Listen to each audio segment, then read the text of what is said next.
Donc on va le faire chauffer pendant à peu près 4 heures. Et après on va sortir les braises et on enfournera le pain noir. Pour savoir s'il est chaud, on va regarder un petit peu la couleur des pierres, la couleur de la voûte. Et puis c'est une question d'habitude. Je pense qu'il doit monter aux alentours des 400 degrés quand on le fait chauffer. Après à côté il y a les chaudrons.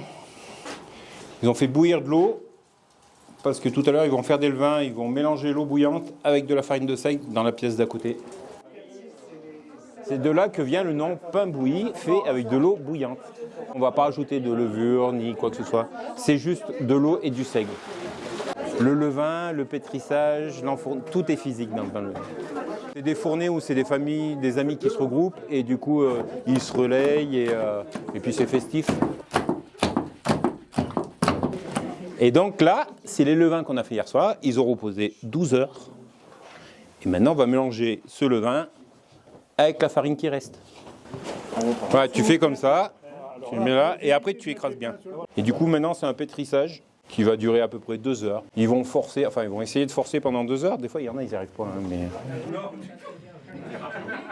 mais... Donc maintenant qu'on a pétri, on dessine un trèfle pour porter bonheur au pain, afin qu'il puisse bien lever.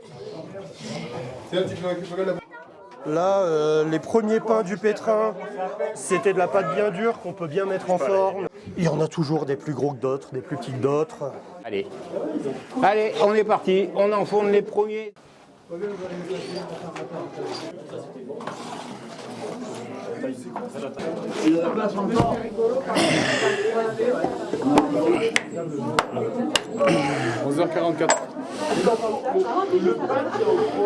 Et voilà, fermé hermétique jusqu'à ce soir. 7h moins quart, pile, on n'y touche plus. Ah si, ça a l'air pas mal.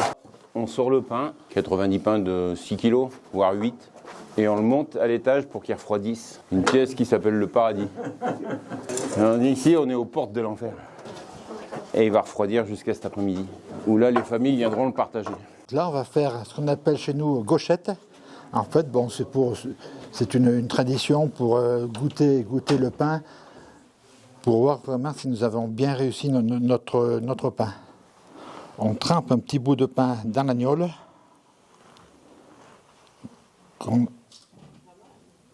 Voilà.